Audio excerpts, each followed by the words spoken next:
Je m'appelle Jean-Claude Hulot. Je suis dans l'association Mémoire de la Nationale 7 depuis sa création, c'est-à-dire en 1990.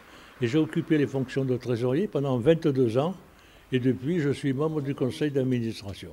Aujourd'hui, on apprend que ce musée va peut-être disparaître. Quelle est votre première réaction?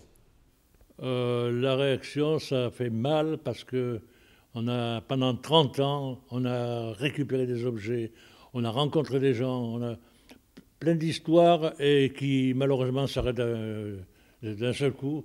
Et tout ça pour des raisons soit de bénévolat, parce qu'il n'y a plus de bénévoles pour assurer les permanences, pour assurer la billetterie, etc. Donc il y a ça aussi. Et puis il y a le manque d'argent. En plus, il y a la pandémie. Donc vous voyez, on a tout pour bien faire et ça fait mal au cœur que de voir disparaître tout ça. En face de nous, c'est la Paris-Rhône. La Paris-Rhône. Voiture électrique qui est sortie en 1942. Comment est-elle arrivée ici? Elle est arrivée ici par un achat. Un achat au début de l'association. En 1990, on a fait l'acquisition de cette voiture. La 204 Peugeot qui a été la première voiture de Peugeot à traction avant. Et alors, comment l'avez-vous récupérée? Ça, c'est une dame qui passait à Piolin sur la Nationale 7 4 fois par an. Une Parisienne qui avait avec son mari, ils avaient un appartement sur la Côte d'Azur. Et à l'âge de 86 ans, elle a vu un article dans la presse parisienne comme quoi on allait ouvrir un musée. Et elle a pensé à nous et elle nous l'a offert. Elle est même à l'intérieur, cette charmante dame, hein.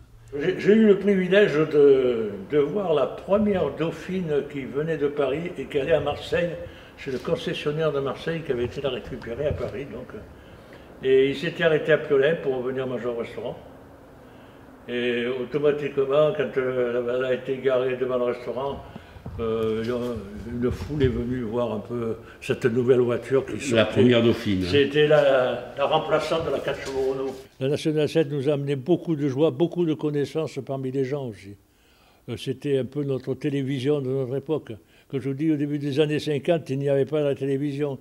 La seule chose qu'on avait pour être au courant, c'était les postes radio. Mais alors nous, ce qu'on avait à Piolin en plus, c'était le passage des nouvelles voitures qui sortaient. Parce qu'après-guerre, il n'y avait plus rien, il fallait tout reconstruire. Il fallait reconstruire les usines, il fallait reconstruire des modèles de voitures. Et donc tout ça, ça a amené une activité aussi sur la nationale et qui nous a permis donc d'avoir notre télévision personnelle, on peut dire. Les gens étaient heureux, ils partaient en vacances, ils étaient heureux, vous voyez. Ils achetaient des souvenirs.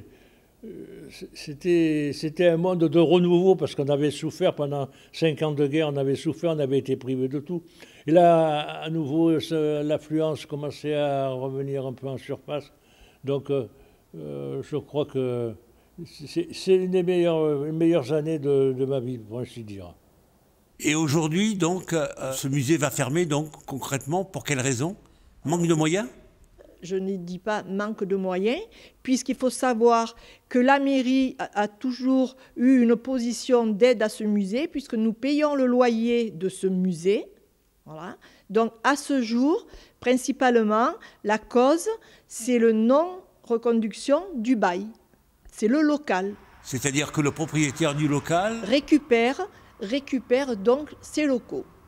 Nous allons mettre tout en œuvre avec la municipalité pour préserver tout ce patrimoine en déménageant ce musée dans un lieu où bien sûr on ne va pas diffuser l'information pour espérer que ce musée revoie le jour. Alors aujourd'hui, quel est votre état d'esprit? Vous êtes triste, vous êtes nostalgique? Je suis très nostalgique et très triste. Voilà.